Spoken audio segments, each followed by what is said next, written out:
everyone. I'm Linda Nickell, and welcome to the Happiness Hour.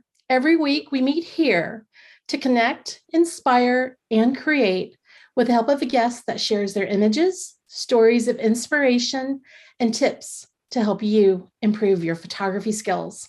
The schedule for our upcoming presentations is on my website at lindanickell.com. And under Happiness Hour, you'll find the links to previous sessions on my YouTube channel. Tonight's guest is Carol Highsmith.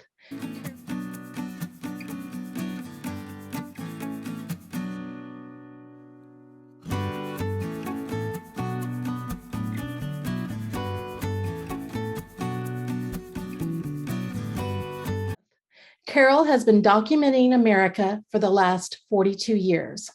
Over 65,000 of her images from every state are part of the collection that have been gifted to the Library of Congress without stipulations or restrictions for each one of us to study, use as we please, and most importantly, enjoy. In tonight's presentation, For the Ages, Carol will share some of the stories and images that highlight her travels and experiences as she crisscrosses this beautiful country with her camera. If you're on Instagram, you can find her at Carol Highsmith America. That's Carol_Highsmith_America. And through her website at carolhighsmithamerica.art. Welcome to the Happiness Hour, Carol. Thank you. Okay, so before we started, I had to kind of get it out of my system. I was a little too giddy because when I ran across your Instagram page, I thought, wait a minute, this is too interesting. And she's donating thousands, not just a handful, thousands on top of thousands of images to the Library of Congress. And so, of course, my background is research. So I let Mr. Google do my work for me, and I pretty much stalked you. And then I thought, I'm just going to ask you to see if you'd come. And when you said, sure, pick a date.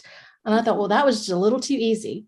So with that, I am very, very thrilled and honored to have you here because you're doing something that a lot of us dream about. You travel and you see a lot of this country, probably more than almost anybody in this room, maybe combined. But I just kind of skimmed over a bio for you. So do you want to fill in the blanks and kind of tell us how did this come together, and how did you get this job? How did you decide you were going to do it? It's the nuttiest thing on earth. It's so nutty you won't even believe it. Try it. We're ready. Okay. I mean, first of all, I'm going to get started on the presentation, but I do want to say to you before I do that, I'm an entrepreneur. Entrepreneurs do odd things. You pull things out of the sky and say, oh, I want to do that. Yeah? Well, how are you going to do it? I don't know. You just do it. Steve Jobs. I mean, look at that. Bill Gates, all these people that created all these things. Well, how'd they think of that? So I think it's the business part of me that has made this work. Because, excuse me, you're not going to travel all over the United States free. No, you're not. Because it's very expensive out there. But I've made it work. And it's really because I believed in it. And I believe in America. And I believe that it's important for us to have a visual document of our country during this time period. When I started, nobody was photographing America as a subject matter, which I thought was, fascinating. I was working in television. I worked in New York when I was 21, Philadelphia. My husband was in Vietnam. I was living with my father-in-law, and I started working in television. So I worked in television in New York, Philadelphia, and Washington, D.C. He was in Vietnam, and he came back, and he didn't make it. So there I was. I was in television and kind of interested in a lot of things. I then went into radio sales. Now, why would I have done that when I was in television? Because there was a lot of money to be made in Washington, D.C. So I started winning all sorts of trips and this, that, and the other thing. I went all over Europe many times. We did European broadcasts. Finally, I won a huge thing and a lot of money and won a trip to China and Russia. So I went to China in the 70s and Russia in the 70s, which was fascinating. And somebody gave me a camera when I went to those places. And I was fascinated by it. I couldn't believe it. And of course, you can't take any photographs in the 70s in either one of those places. So I came back and I started going to the Corcoran School of Photography in Washington, D.C. And one of our teachers gave me a black and white, gave us a black and white, go out and shoot something in black and white, interesting. Well, Pennsylvania Avenue, believe it or not, was being restored. So I thought, wow, let me see if I can get in the Willard Hotel. The Willard Hotel was the Hotel of Presidents, 1 block from the White House. It was at one point a 5-star hotel. When I went in, it was like a nuclear bomb had hit it because Washington, D.C. was in a lot of trouble. So it was wonderful though, because I taught myself photography there. It was fascinating as can be. And I spent about 3 years in there, just doing everything I could do to teach myself photography. Finally, one day, this man that was restoring the Willard he was from Europe, came by with a mitt full of black and white photographs. I said, what do you have there?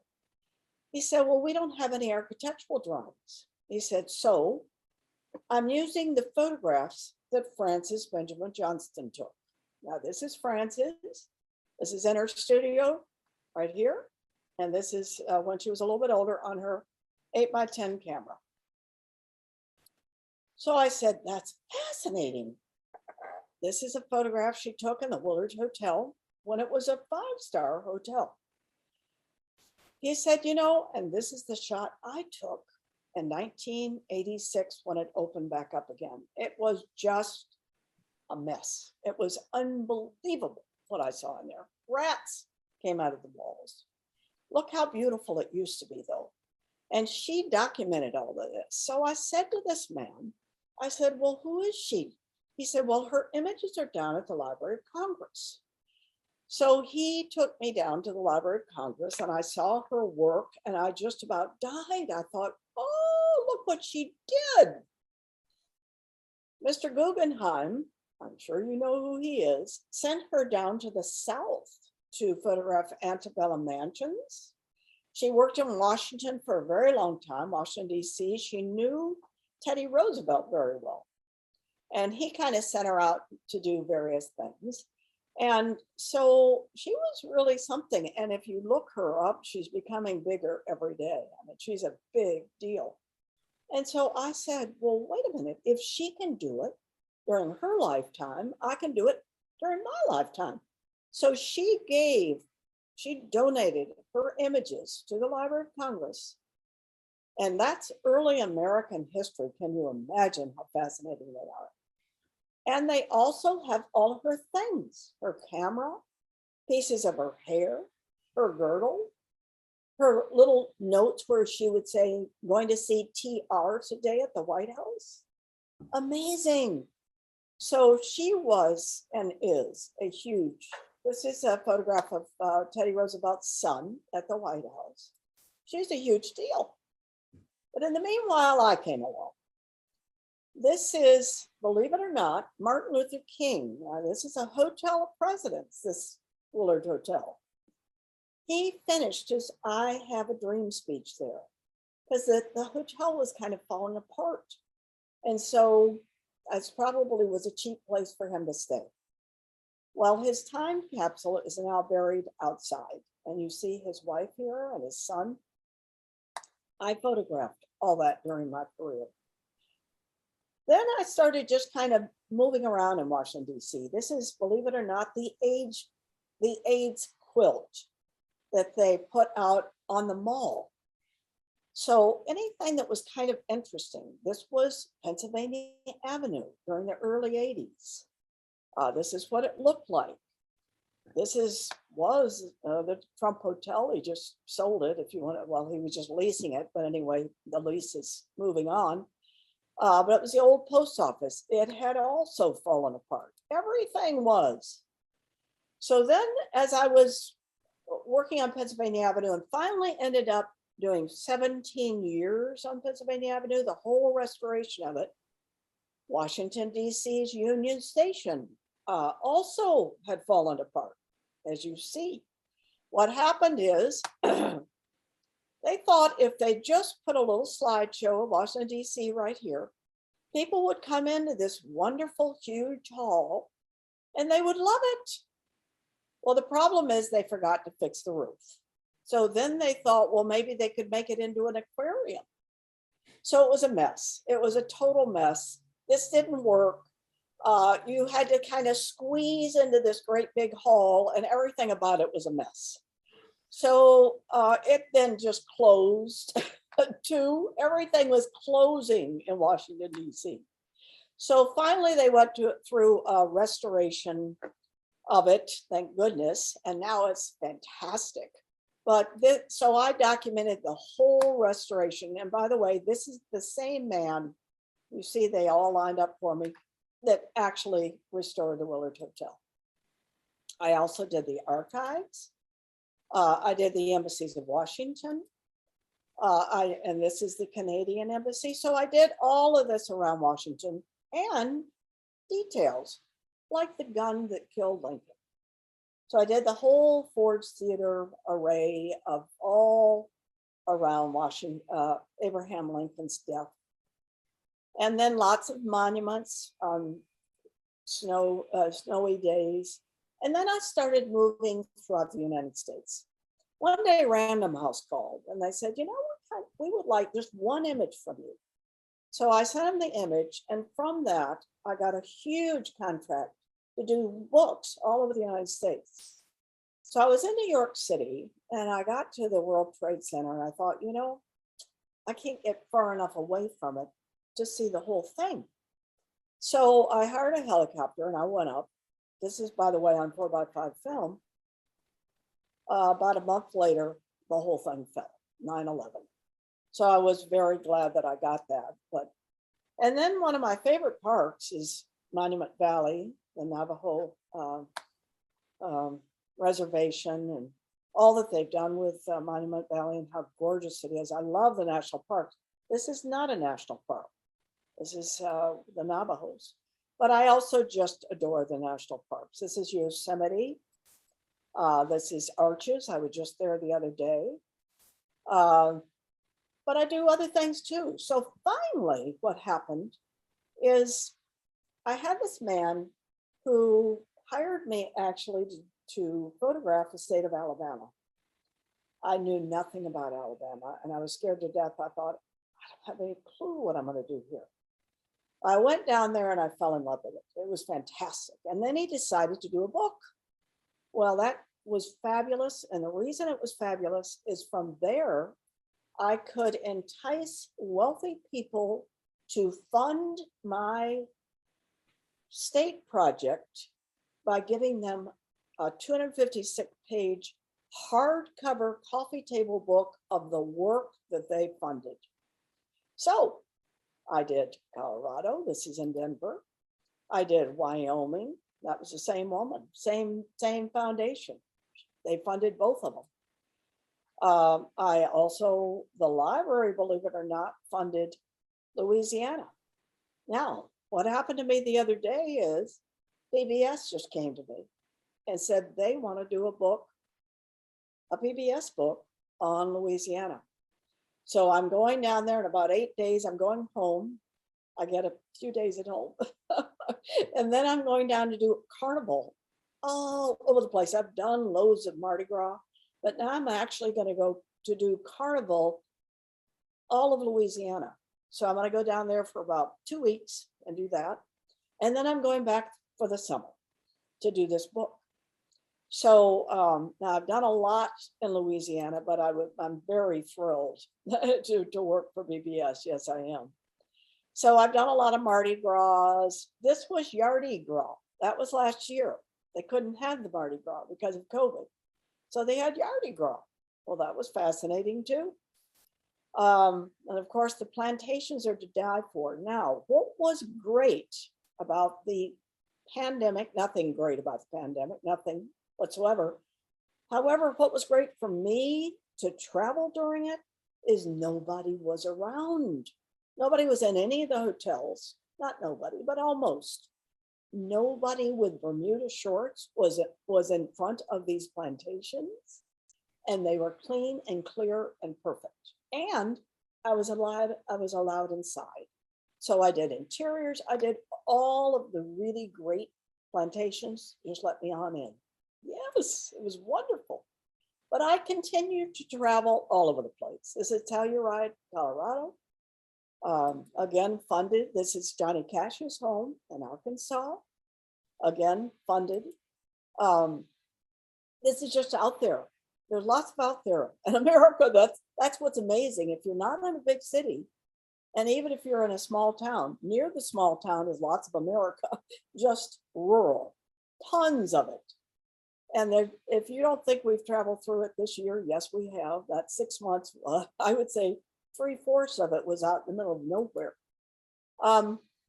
These are my grandfather and my great grandfather were born in these cabins in North Carolina, and they're still standing. And recently, a family member bought them back they had gone outside the family. So I think it's what gave me the idea of the importance of history. I mean, look at this. I can see where they lived. I can see how they lived. I can see kind of who they were. It used to be that there was a well on the property, and my grandfather had etched his initials into the cement. I would have died to have gotten that, but I didn't get there fast enough. This is my 90-year-old aunt who posed inside those cabins. Could have been on the bed that my grandfather or great grandfather were born. This is recently went through many states. As I said, I've been funded by wealthy people and also by the Library of Congress. I think what happened is somewhere along the line, I brought a lot of money in, seeking funds from wealthy various people. Lida Hill in Texas, by the way, she's very well known in Texas, funded Texas. So I think the Library of Congress looked at this one day and said to themselves, we need a current view of the United States. And so guess what? I won on that deal because recently I had 10 states left, and it's all congressional funds now. They funded the entire thing. So this little teeny weeny idea that I had that was kind of out there, and who would have ever thought of it? Oh, I think I'll just go out and photograph America. Kind of has become something. So I'm very, very, very fortunate. Now, I've driven that train. I work with Phase 1, the largest megapixel camera on Earth. I'm very careful about, what I shoot, and make sure that it's well done. A lot of what I take is common, but who cares? This is for the ages.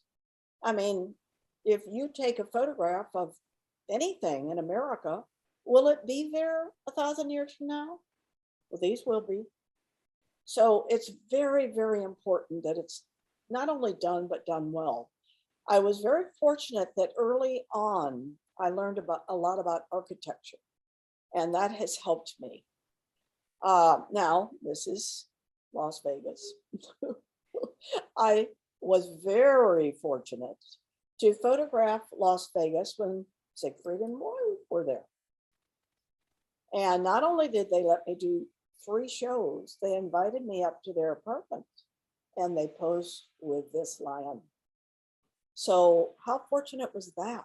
Man, they're gone. And so is about everybody else that really had talent in Las Vegas. They're gone. The other night I spent on Beale Street, just catching all the neon. That was fun.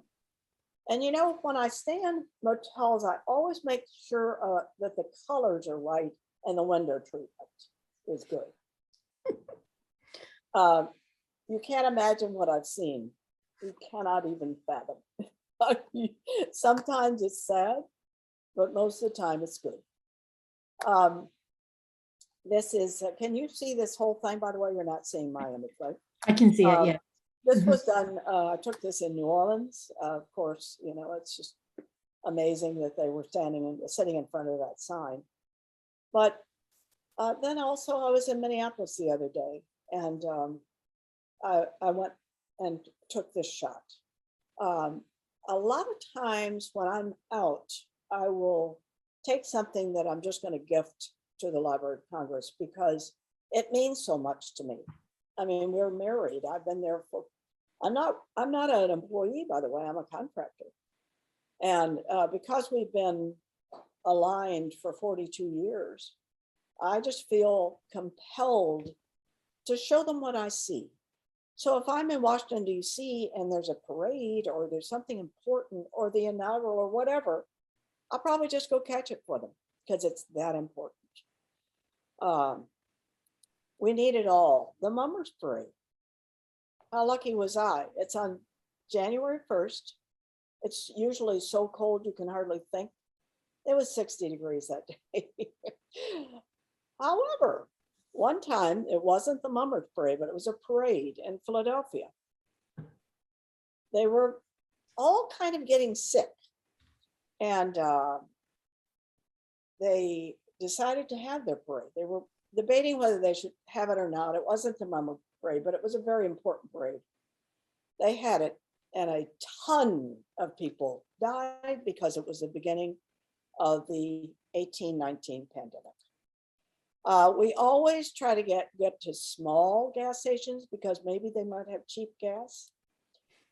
This, believe it or not, is North Dakota art on the Enchanted Highway. Is that fun or what?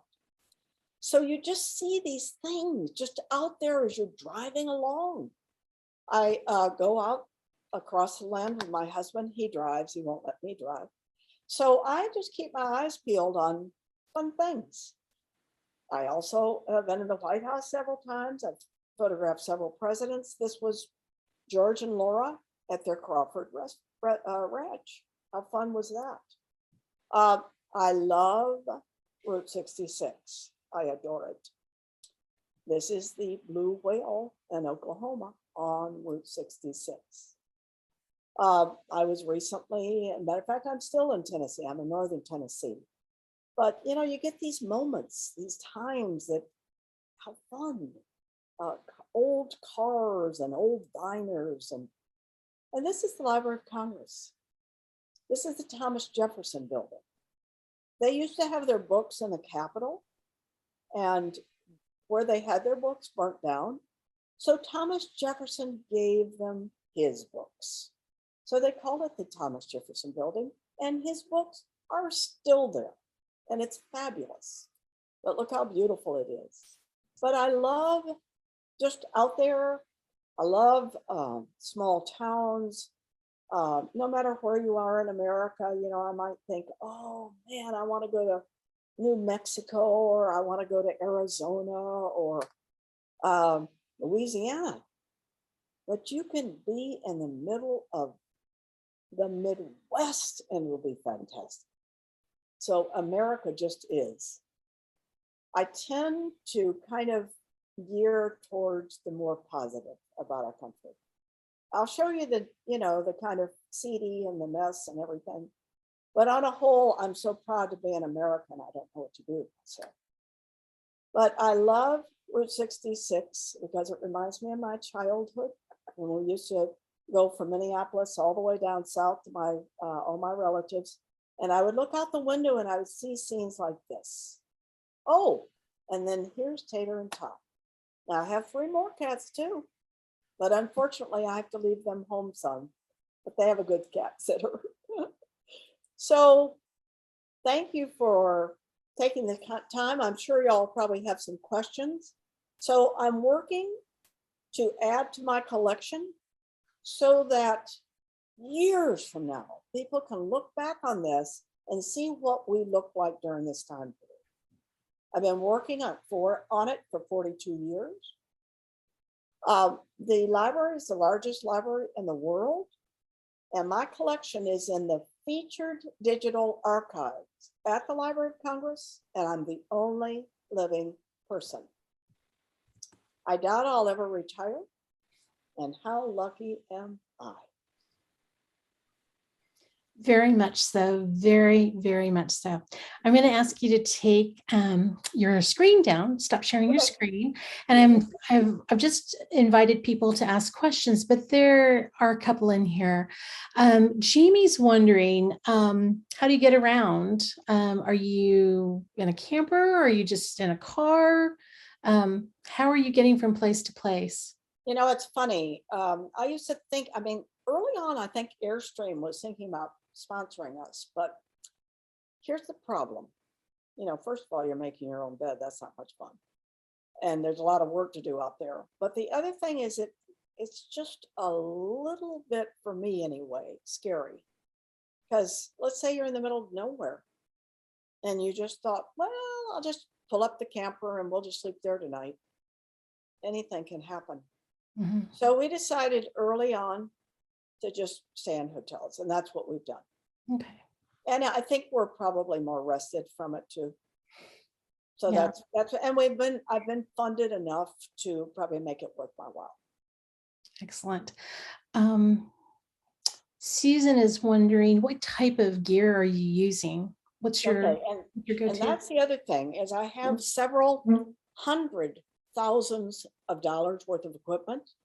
So if somebody decided to knock on my little door out in the middle of nowhere, it'd be a mess. Yeah. So I'm phase 1 IQ4. Okay. The camera and the gear is probably $150,000. It's 151 megapixels. Then I have strobes, and then I have smaller cameras. So I have a lot of stuff. Okay. And so it's important to bring it in every night, and so we do.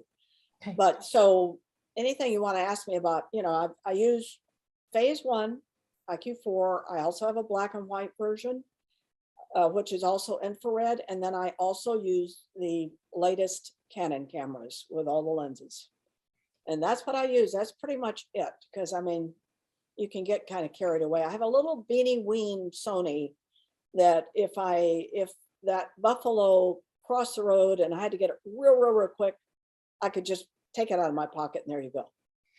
But basically that's my load. And how are you backing up this? Did you say it was 151? What was the pixel? What was the pixel on that? Because that, I mean, my camera sheet's 45 megabytes, huge. And I'm choking. I know. Hard drives. Yeah. Okay. Nothing has ever been thrown away. Okay. The best go to the Library of Congress probably within a week. And I used to have to send it Federal Express. Well, they don't accept Federal Express. It has to be hand delivered.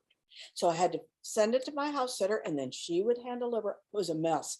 Now I am able to digitally actually send it, you know, all night, but it takes all night just for a few images because they're so huge. Right.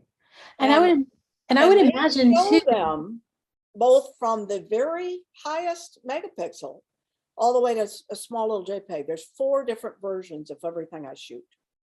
So, but it's that important because guess what, folks? If I'm not on the edge now, it'll be just laughed at 1,000 years from now. Mm-hmm. It's important that I show the detail, and the detail is like nothing I've ever seen. Period. Jamie, it is huge. Jamie is asking, can you state the name of the photographer from the early 1900s? She missed that. Frances Benjamin Johnston, With a T. Johnston. Yeah. She Okay. is my everything. She's the reason I did this.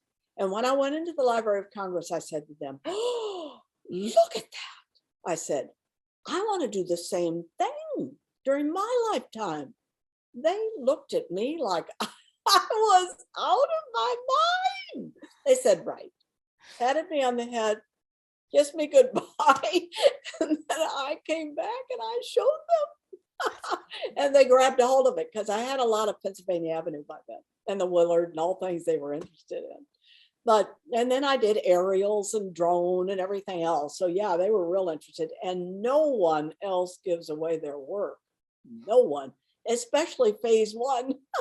Right. Wow. And the other thing I did is the Thomas Jefferson building is to kill for, as you saw how beautiful that image was, not because I took it, but because the building's so gorgeous. Well, I did the entire Thomas Jefferson building over 2 years for them and gave it to them on the phase one. So all of a sudden they realized that there was a commodity here. Yes. Here you go, folks. Here's your high-res images. You're welcome. All free. Huh? So now we're best friends. Huh? Right. I bet you are. So Darlene's curious, and it's more a statement, but I'll ask it as a question. She likes those little log cabins. Are those something that she can visit? Yes, they're in Wentworth, North Carolina. Okay. And I could probably, if you want to email me, you can put my email on there, by the way. Feel free to email me with any questions. I could probably give you the exact coordinates so you can look them up. So just in the last 6 months, a family member had taken them over. They were a little bit falling apart, a lot worse than what you saw there. Because pretty much that was when granddad and great granddad, that's kind of how they left it. But then it started to fall apart because there were tenants in there, but now it's with us. So she is going to take several months and bring them back to what they were. Fantastic. Felicia's stating wonderful photos. Do you have a favorite? I just love everywhere. I love America so much. I don't know what to do with myself. And I think the reason that PBS is kind of looking my way is because of my, how lucky am I? See, I went to Russia and China, and that's all I needed to do. And when I got back here, I realized what we had. And then all my young life, we traveled. Grew up in Minneapolis, but I was born in the South, and my relatives were Southern. So every year we ventured down there. So I saw so much of America. And then I went to ranch camp in Colorado. So I guess what I'm saying to you is it's my attitude also towards this country that I think has really helped me. It's the enthusiasm that I have for it. But also just, I dared to do this. And that's what I think, if there was something I wanted to tell people is, don't ever say to yourself, well, I can't do that because, gee, I can't afford it, or maybe nobody will want it. Well, maybe they will. You know, I never gave up. I mean, there were definitely years where I thought, how am I going to make it? I made it.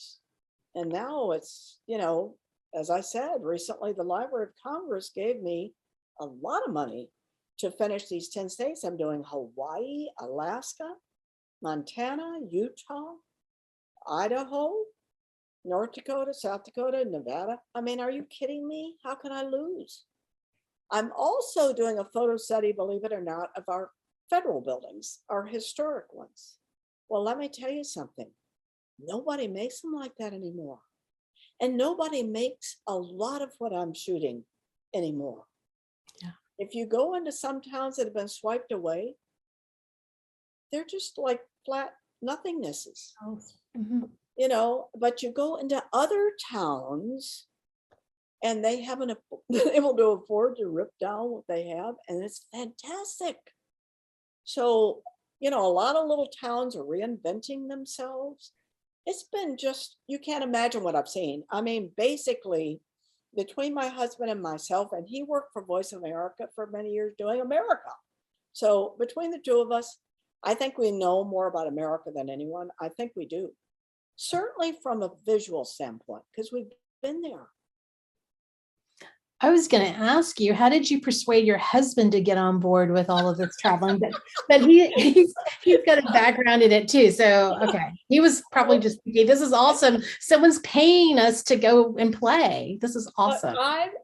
Okay. The other thing that really helped me, because I'm just like a little all-American girl, you know, I don't look at myself and say, oh, look at me, aren't I neat? Because I don't think that, because guess what? It's not about me. It's about us. It's about you, fellow Americans.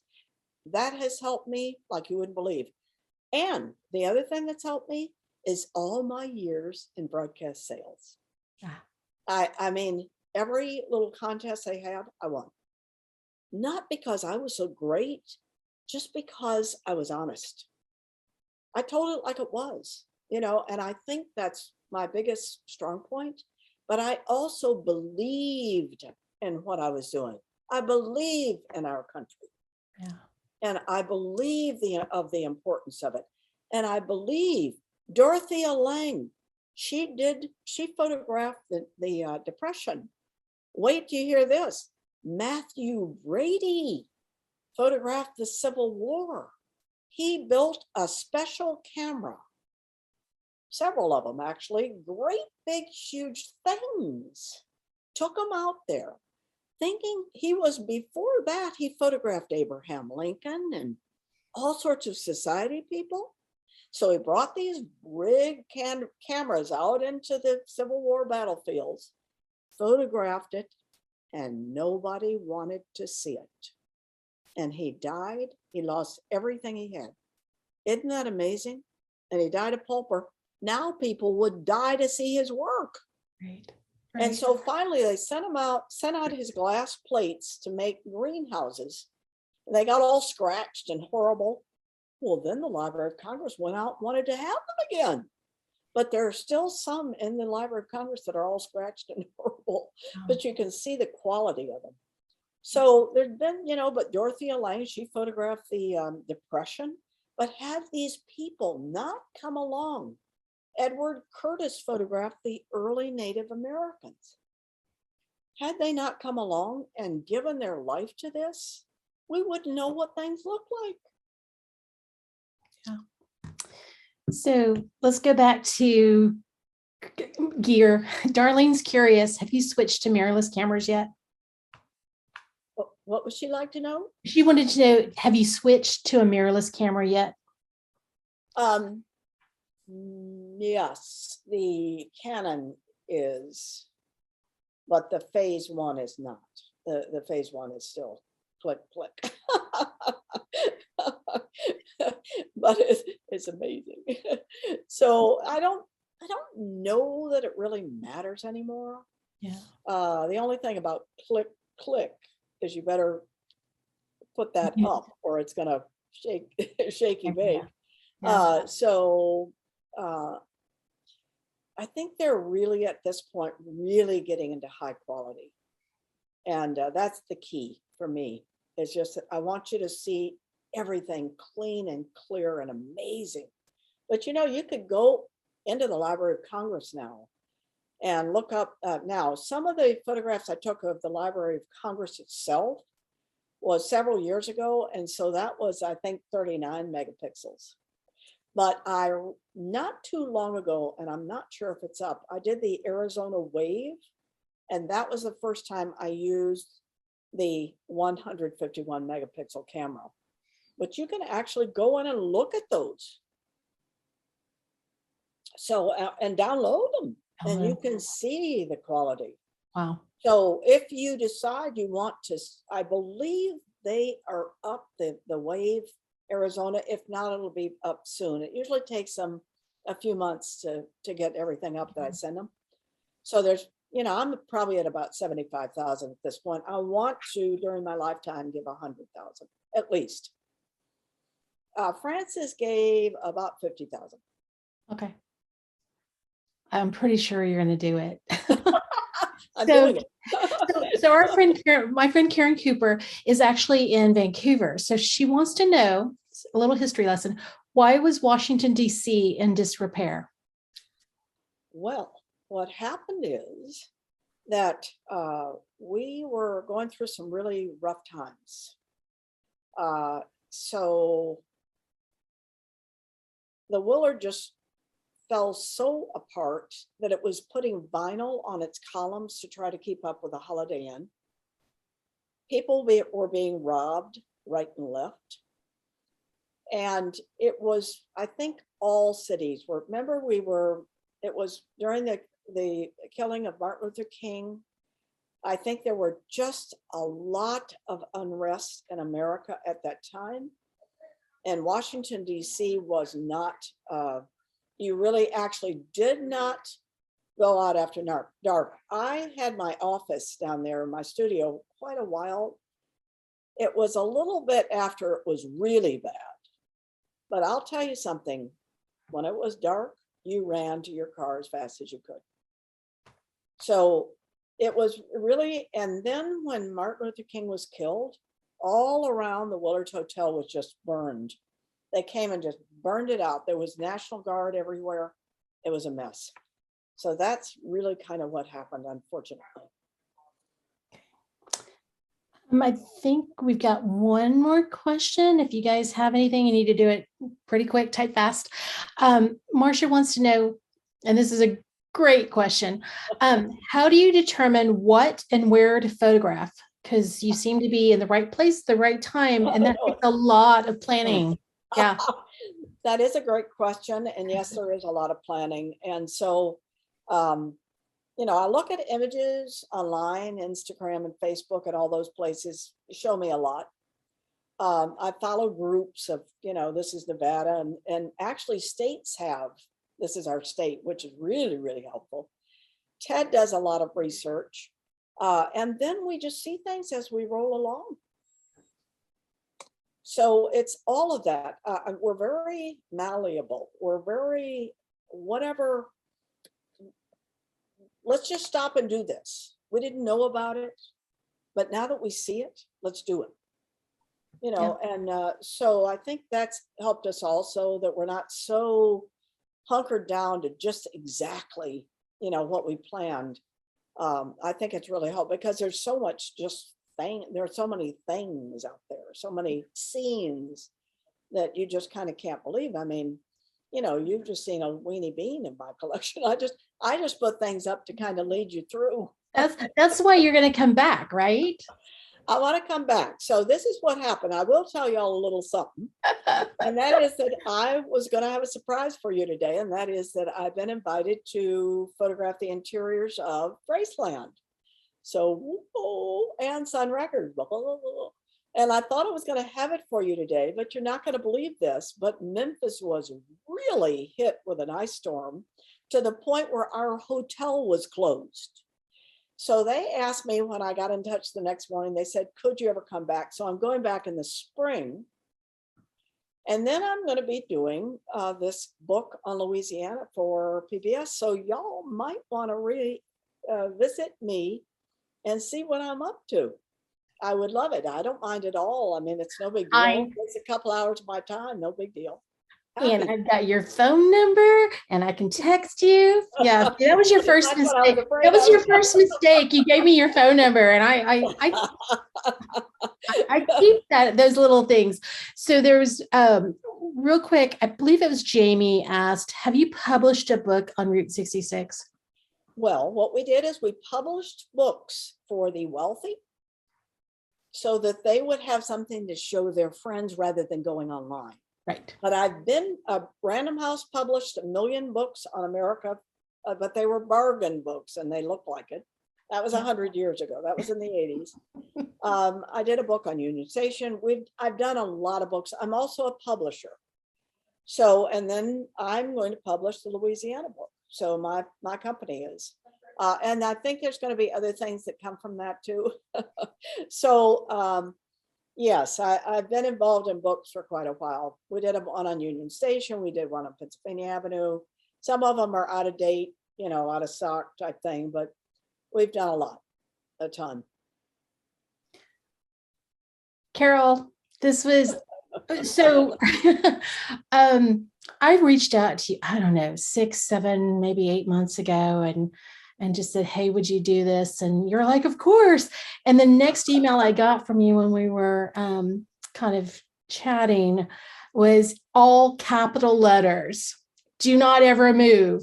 And you were in the process of moving. And there was a little meltdown in that email, but it was such a peek into the craziness because you're on the road. How many days? How long are you on the road? Listen to this, okay?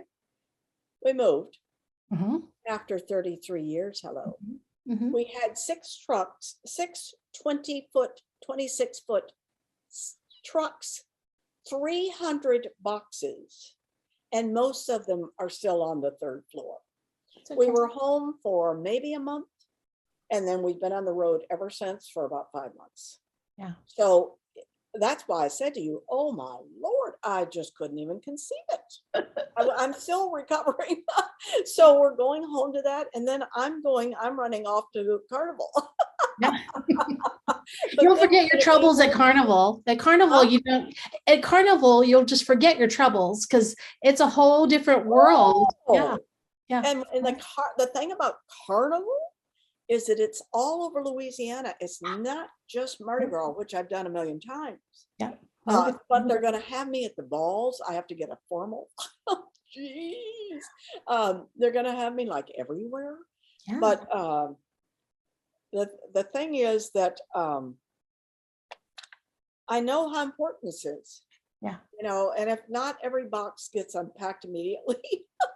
It'll be there when you get back. We're living on, but the rest of them are all upstairs, and I've got a lot of. And then they want to see all that I've done in Louisiana over the last 5,000 years. So while I'm home during 2 months, March and April, before I go to Jazz Fest, and then spend 3 hot months, summer months in Louisiana, which will be amazing. Yeah, that's when y'all need to come back. Yeah. And then I want you to come back in December when all sorts of other things are going to happen. There was a little message in there from my friend Jamie who says she's going to live to regret that. Too bad. I've got the number. So thank you. Have to visit me after I've been to Louisiana for 3 months. Are you kidding me? and including the Carnival. Which, it's one thing to do the Mardi Gras, which I've done a squillion of them, but then there's a whole nother thing to get all around the state because they all do craziness. So it's going to be the opportunity of all opportunities. Yeah, absolutely. So I'm going to be there ready to just click away, man. I am not kidding. So what I'm doing on this one is I'm renting the Canon 5, the latest camera that I could get. R5. Yeah, R5 to just give it a shot to see what I think. And then I'm going to, make a decision before I actually go down there as a real thing as to which camera I buy because I don't think the very, very latest one is out yet. And R3 is out, it is out, but go look at the specs because I got to listen. No, it's not. It's not a huge megapixel camera. No, won't do that. I have to be. I have to be at least 45. Yes, you need to be. I'm spoiled rotten. Yeah. So two people purchased the R3, not realizing it was a 20. I think it's 24 megapixel. So you want the R5. Yeah. So all right. All I want to do, I wanted to rent it, just kind of feel it. I have the 5 Mark 5D. I don't shoot Canon, so I don't really. Anyway, I have the 50 megapixel that's 100 years old, but that's the problem. It's quite old, and now it's time for me to move on. I have to have speed because when the horses chase the chickens, I can't miss that. Yeah, I think you need to look into the R5. All right, we'll stop talking gear.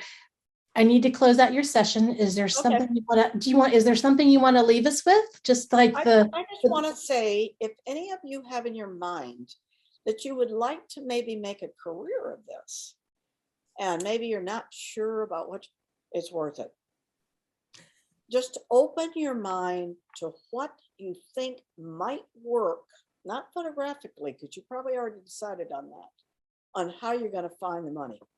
There's a lot of grants out there. There are a lot of ways to skin this cat. Humans of New York made a fortune, and he just photographs people in New York. Hello, think creatively like I did. Yep. Come back, visit. You come back and visit. I'll do it.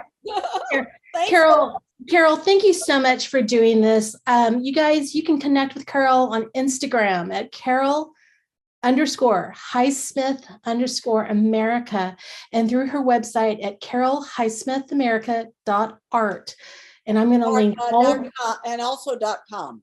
And .com, is it? And just to understand that I haven't put anything up for a long time on either one for a while because I've been so busy, but I will be putting it up. But you know, let me go back to, you do seem to post quite a bit on your Facebook. So tell us what that is. I post every day on Facebook. Yeah. So tell us the name of your Facebook page. It is carolhighsmithamerica.com. Yeah. Okay. Now I'm working on the art site. I'm going to probably have about 3,000 up there, but it's taking me a little while. I haven't gotten to it yet. But anyway, key is I do post every single day on Facebook. Every single day. Yep. I follow you. I'm like a little stalker. All right. Next week, y'all, I'm going to introduce you to one of my pals, Vince Maidens, and he'll be here to present all about owls. So be sure to check out his Instagram page at Vince Maidens and join us next Wednesday. Until next time, go out and create something beautiful. And I hope that we see you again soon.